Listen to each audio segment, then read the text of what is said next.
Usai menjalani sholat Jumat di kantor BNN Cawang, Jakarta Timur, artis dan pedangdut Saipul Jamil segera dibawa ke ruang laboratorium. Saipul yang dikawal kepolisian Polsek Kelapa Gading langsung melakukan pemeriksaan. Saipul Jamil yang didampingi pengacaranya mengatakan pasrah dengan musibah yang dialaminya saat ini. Baik, alhamdulillah, minta doanya ya. Minta doanya aja. Lagi diuji. Ya, pokoknya lagi diuji. Doain aja. Mudah-mudahan Allah mudahkan segala urusan kita semua. Ya, bismillah aja. Bismillah. Ini pengacara saya nih. Kejar-kejar sampai rawit. Ya, jadi untuk sementara belum ada yang bisa dikomentari, kan masih dalam proses penyidikan ya. Oke. Makasih Bang. Ya. Sementara itu, menurut kuasa hukum Saipul Jamil, untuk saat ini belum banyak yang bisa dikomentari karena pemeriksaan kasusnya masih berjalan. Dari Jakarta, Simon Tobing, TV One mengabarkan.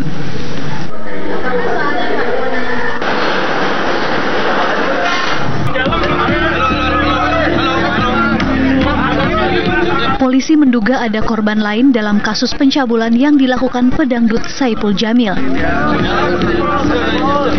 Kapolsek Kelapa Gading Kompol Ari Cahyanugraha menyatakan pihaknya terus mendalami dugaan tersebut dan menegaskan tidak mengejar pengakuan tersangka. Sehat, alhamdulillah sehat-sehat aja. Yang bersangkutan juga menyesali perbuatannya berkali-kali melalui penyidik menyampaikan permohonan maaf. Ya, sementara baru satu, tapi kemungkinan besar lebih dari satu. Dari pengakuan tersangka sendiri, Pak, ada yang ngomong, Pak, ada berapa korban yang dilakukan atau bagaimana, Pak, dan tersangka sendiri? Dari pengalaman penanganan proses yang seperti ini, kasus seperti ini, tidak ada tersangka yang mengakui. Hanya saja kami butuh bantuan. Setelah ditetapkan sebagai tersangka, Saipul Jamil mendapatkan kunjungan dari keluarga di Polsek Kelapa Gading, Jakarta Utara. Ibu angkatnya Sumarni cukup kaget dengan kasus yang menimpa Saipul Jamil ini. Kata saya nggak nyangka kayak gitu tuh nggak mungkin gitu loh. Orang senengannya sama cewek kok masa iya sih ngenja itu kayak gitu. Cewek aja tinggal milih gitu loh. Berarti Bang Ipul selama ini belum pernah mengakui ya, Bu? Kalau iya belum, nggak pernah sih ngomong-ngomong masalah suka sama cowok tuh nggak pernah, makanya nggak nyangka. Sering bawa friendsnya untuk menginap gitu di rumah, Bu? Kalau saya sih nggak tahu, soalnya saya jarang nginep. Jadi setahu saya memang di rumahnya itu semuanya cowok-cowok, asistennya itu. Ibu tinggalnya sendiri di rumah itu? Enggak, ada asistennya si itu Amin sama sopirnya sama mbak pembantunya. Itu juga kamarnya masing-masing. Kalau harapan keluarga dalam kasus ini apa, Bu? Harapan Ibu sebagai harapannya ya mudah-mudahan kasusnya ini cepat selesai, jangan sampai di penjara. Apakah Ibu akan bertemu dengan keluarga korban, Bu? Akan berkomunikasi? Lagi diteleponin sama saya kakaknya si korban. Iya, si Samsul. Nggak diangkat, nggak tahu dia ada di mana. Jadi harapan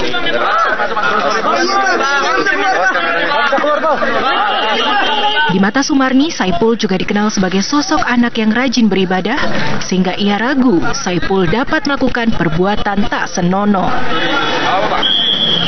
Iya, kalau bagi saya nggak mungkin gitu loh. Kalau bagi saya nggak mungkin. Tapi orang namanya saya sendiri nggak tahu ya, orang semuanya itu yang tahu kan dia sendiri. Soal kondisi psikis Bang Ipul di dalam, pernah sempat cerita ke Ibu nggak? Merasa trauma atau stres atau depresi? Masalah nikah lagi gitu? Ya, termasuk itu. Enggak, orang dia mah kuat itunya, agamanya, sholatnya. Lagi di Mekah aja kan kamarnya sebelah sama saya. Setiap jam itu jam 2:30 udah ngajak tahajud. Pulang-pulang sampai siang itu habis doha baru pulang. Ntar mau duhur baru berangkat lagi. Ntar pulang-pulang udah itu asar pulang, ntar maghrib jalan lagi gitu. Kalau di Mekah nggak pernah ngobrolin soal begitu-begituan, nggak. Pokoknya ibadah gitu aja dia mah yang diobrolin tentang agama gitu. Tapi kalau tadi pas bertemu Bang Ibu tadi Ibu sempat? Ya sempat suruh sabar, kan langsung pada diituin ya, Bu Haji doain ya Bu Haji biar cepat selesai. Sempat ini nggak Bu nyampein sesuatu ke Ibu, pesan-pesan untuk keluarganya atau teman-temannya? Enggak, orang langsung gitu cuma minta doanya biar cepat selesai urusannya gitu doang. Setelah diperiksa sejak kemarin pagi oleh penyidik Polsek Kelapa Gading, Saipul kemudian ditetapkan sebagai tersangka dalam kasus perbuatan asusila kepada anak di bawah umur. Dari Jakarta, tim TV One mengabarkan. Pemirsa, tadi 4:30 tersangka Saipul Jamil baru saja keluar dari BNN dan menjalani serangkaian pemeriksaan. Di mana pemeriksaan tersebut merupakan pemeriksaan basic, di mana ada pengambilan sampel darah, urin dan juga rambut. Dan terkait dengan hasil sampai saat ini BNN belum bisa memberikan hasil karena semua tergantung dengan metabolisme tubuh. Di mana jika tadi kami sempat bertanya apakah kemungkinan hasilnya akan kuat dalam waktu dekat ini, ia pun masih belum bisa memberikan keterangan. Nantinya keterangan tersebut akan dijelaskan oleh penyidik langsung. Dan Sinta, Divi dan juga pemirsa, berikut ini hasil bincang-bincang kami tadi dengan Kabag Humas BNN, Kombes Pol Slamet Pribadi. Periksa di sini, ini adalah atas permintaan dari penyidik. Kalau penyidik yang meminta, artinya memerlukan pemeriksaan ahli, memerlukan keterangan ahli. Yang dimintakan adalah soal pengambilan sampel dan pemeriksaan yang berhubungan dengan narkotika. Apakah yang bersangkutan itu ada bermasalah dengan narkotika, kita belum tahu. Kita lihat hasilnya, karena yang menyampaikan hasil adalah penyidik, bukan BNN sebagai ahli yang memeriksa. Saipul Jamil sudah kembali ke Mapolsek Kelapa Gading usai melakukan pemeriksaan atau menjalani pemeriksaan di kantor Badan Narkotika Nasional di wilayah Cawang. Dapat kami sampaikan pemirsa bahwa pemeriksaan Saipul Jamil di BNN ini merupakan rangkaian prosedur pemeriksaan yang harus dilakukan oleh pihak kepolisian dalam menangani kasus seperti ini. Dan sekitar pukul 4 sore lalu, pihak pengacara yakni Roland SH telah menyatakan bahwa Saipul Jamil hasil pemeriksaannya adalah negatif dari pemeriksaan di BNN. Kemudian tadi juga pihak kuasa hukum menyatakan bahwa usai Saipul Jamil menjalani pemeriksaan di BNN dan setelah tiba di Mapolsek Kelapa Gading, ini akan segera dilakukan upaya untuk menemui Saipul Jamil untuk kemudian mereka berdiskusi mengenai langkah hukum selanjutnya. Dan rencananya pihak lawyer atau pihak kuasa hukum akan menerapkan praduga tidak bersalah terhadap Saipul Jamil. Kemudian tadi juga Roland Esa sempat menyatakan dalam diskusinya nanti pihak dari kuasa hukum akan membujuk Saipul Jamil untuk memberikan keterangan kepada rekan-rekan media. Namun sampai dengan saat ini kami belum melihat adanya pergerakan Saipul Jamil akan memberikan keterangan kepada rekan-rekan media. Seluruh wartawan sejak pagi tadi hingga sore hari ini atau petang hari ini masih terus berjaga di Mapolsek Kelapa Gading untuk menantikan apabila nanti benar akan ada keterangan dari Saipul Jamil. Dan apabila terbukti bersalah, pemirsa, Saipul Jamil terancam melanggar Undang-Undang Pidana Pasal 82 Ayat 1 dan juga Undang-Undang Perlindungan Anak Nomor 35 Tahun 2014 Pasal 76 huruf E yang hukumannya minimal 5 tahun penjara dan maksimal 15 tahun penjara. Sejak pagi atau siang tadi hingga petang hari ini juga sudah ada beberapa keluarga yang mengunjungi Saipul Jamil, diantaranya adalah ibu angkatnya Sumarni dan juga ada tadi ibu almarhum dari Virginia, istri dari Saipul Jamil. dan mereka sempat menyatakan kepada rekan-rekan media bahwa merasa shock atau kaget terhadap tragedi yang saat ini menimpa Saipul Jamil, karena sejauh yang mereka ketahui Saipul Jamil merupakan pribadi yang rajin beribadah dan juga sempat beberapa kali minta dicarikan istri. Ini artinya mereka tidak melihat adanya penyimpangan orientasi seksual dari Saipul Jamil. Kami akan terus mengabarkan kepada Anda apa saja nanti info-info terbaru dari Mapolsek Kelapa Gading. Sementara kami kembalikan ke studio Sinta dan Divi. Itu akrab banget sama penonton, dan semua asisten dia itu cowok semua. Kadang dia bawa asisten tuh 5-4 gitu ke stasiun TV itu. Dia deket banget sama penonton, suka bagi-bagi duit juga mungkin ke penontonnya gitu kan ya. Jadi dia kayak itu orang yang senang digodain sama penonton. Bang Ipul senang berseteru dengan sorak-sorak sama penonton, itu demen. Karena kan artis tanpa penonton itu kayak gimana sih, kayak makan nasi tanpa garam gitu kan. Karena nggak ada sorakan, kira siapa kalau dia artis kenal dari mana? Dari fans, dari penonton kan. Ya mungkin Bang Ipul di situ karena merasa tuh penonton itu udah bagian dari dia gitu loh. Gitu. Sepengalaman Mbak nih udah malang melintang nih, khususnya di dunia koordinator penonton segala macam. Lu murah nggak sih kalau misalnya memang penonton tersebut, misalnya anak-anak tersebut itu memang ada kedekatan khusus dengan artis tertentu? Kita tidak bilang Ipul ya. Itu yang saya tidak boleh di penonton saya. Saya suka ngelarang gini, jangan terlalu dekat sama artis, karena nanti kalau ada imbas kita yang dijelek-jelekin, kita yang kena. Itu yang saya terapkan ke penonton saya. Tapi kalau dia nggak denger ya udah terserah. Tapi orang yang di luar udah keluar dari agensi saya, banyak yang begitu, terserah dia. Tapi akhirnya apa? Bener kan? Akhirnya kayak kasus kemarin ada satu lagi kan artis yang dari penonton juga ada kan denger kasusnya. Itu juga bekas penonton saya juga. Tapi udah saya keluarin udah lama karena dia hanya ingin dari ketenaran dari artis itu gitu loh. Jadi sebenarnya memang bahwa penonton akhirnya memilih sendiri untuk mendekat ke. Iya. Memang diam-diam ada yang pengen jadi asisten gitu. Kadang-kadang kalau artisnya baik suka izin sama saya, "Po Eli bagian gua asisten dong. Gini. Ntar dia cari orang yang baik." Dia bukan anak penonton dan bukan penonton bayaran yang saya tahu. Dia anak baru dan baru datang ke stasiun TV itu baru 3 kali datang apa berapa kali nonton gitu. Kalau penonton aslinya itu yang udah lama nggak mungkin berani melakukan seperti ini, karena mata pencarian dia itu di penonton, mata pencarian dia di TV itu. Kalau ada kasus begini langsung hilang dong rezeki dia, iya nggak? Jadi dia itu bukan penonton bayaran. Yang saya tahu, saya nanya dengan agensi-agensi yang di sana, saya tanya kan, saya kenal semua sama agensi. Itu siapa? Bukan Po, itu bukan penonton bayaran. Penonton baru datang dan kebetulan ketemu Bang Ipul gitu.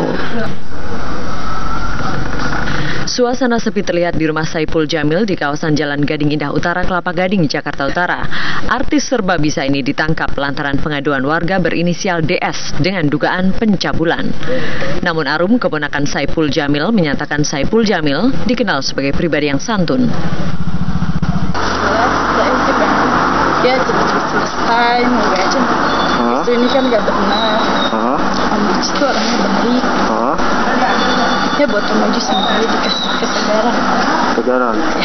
Besar bisa jadi orangnya. Sementara itu, seorang saudara artis Saipul Jamil mengunjunginya di Polsek Kelapa Gading setelah ditetapkan sebagai tersangka. Ia mengaku kaget dengan apa yang dialami penyanyi dangdut tersebut. Menurut teman-temannya, korban diketahui sebagai pribadi yang baik dan normal. Selain itu, korban pernah mengakui sering diajak Saipul Jamil untuk berkunjung ke rumahnya. Cuma pas dia kenal sama Saipul Jamil, dia sering main ke rumahnya. Waktu itu BBM-an, lain-lainan juga. Terus diiming-imingin katanya mau jadi asistennya pas nonton akademi. Iya, ngomong sama anak-anak, cerita dia. Udah lama belum dia kenal sama Saipul Jamil? Baru ya sekitar 2 mingguan lah. Hingga kini Saipul Jamil menjalani pemeriksaan intensif di Polsek Kelapa Gading akibat dugaan pencabulan terhadap anak di bawah umur. Kasus ini ditangani kepolisian sektor Kelapa Gading. Dari Jakarta, tim TV One mengabarkan. Dangdut tanah air, Saipul Jamil sebenarnya bukanlah raja. Album solonya pun tak pernah terdengar mengobati rindu para pengagumnya. Karya Saipul Jamil yang berhasil mencuri perhatian adalah saat dia berduet dengan Ira Suara dalam album duet Sang Bintang 11 tahun lalu. Sedangkan video klip Ratu Hatiku menjadi karya Bang Ipul yang sering ditonton. Panggung hiburan, pria bernama asli Jamiluddin Purwanto ini merupakan salah satu artis yang paling sering menghiasi layar selebriti. Sensasinya menjadi buruan pencari berita hiburan. Ingin ku memiliki Hubungan pribadi Saipul Jamil dengan pedangdut Dewi Persik salah satu contohnya. Kabar keretakan rumah tangganya Ipul dan Dewi Persik pun pernah menjadi berita menghebohkan. Tak hanya di ranah hiburan, tahun 2008 Ipul pun pernah mencoba peruntungannya di dunia politik menjadi calon wakil wali kota Serang. Namun gagal karena tidak memperoleh suara dominan. Dengan Dewi Persik, Saipul kembali menikah dengan Virginia Anggraini. Tetapi tidak berjalan lama karena sang istri meninggal dunia dalam kecelakaan tunggal di Tol Cipularang, Jawa Barat. Saipul lantas dinyatakan lalai dan divonis 5 bulan penjara dengan masa percobaan 10 bulan oleh Majelis Hakim Pengadilan Negeri Purwakarta, Jawa Barat. 2014, karir penyanyi berusia 35 tahun tersebut semakin memuncak saat Ipul menjadi juri dalam ajang pencarian bakat kontes dangdut di salah satu stasiun televisi swasta. Sejak itulah sosok Saipul Jamil makin kerap warawiri di layar kaca, khususnya di berbagai acara musik dangdut. Ada apaan, Bang? Penangkapan Saipul Jamil pada Kamis pagi itu sempat mengagetkan beberapa pihak. Pasalnya, Saipul ditangkap oleh polisi karena melakukan tindakan asusila terhadap anak di bawah umur. Polisi menangkap Saipul karena menerima pengaduan tindakan asusila terhadap korban DS. Tadi malam dengan dalih badan pegel, capek, minta tolong kepada si korban untuk pijit. Nah, kemudian dilakukanlah pijit oleh si korban. Kemudian setelah SJ tidur, korban pun tidur di kamar asistennya si SJ. Tahu-tahu kurang setengah 5 pagi atau jam 4 lebih ya. Si korban ini kaget bangun dan ya itu yang dilaporkan ke kita. Telah terjadi perbuatan cabul yang dilakukan oleh saudara SJ. Polisi sendiri telah menetapkan Saipul Jamil sebagai tersangka atas dugaan tindak pidana pencabulan terhadap anak di bawah umur. Polisi juga telah menggeledah rumah Saipul Jamil untuk mendapatkan alat bukti tambahan. Tim TV One mengabarkan.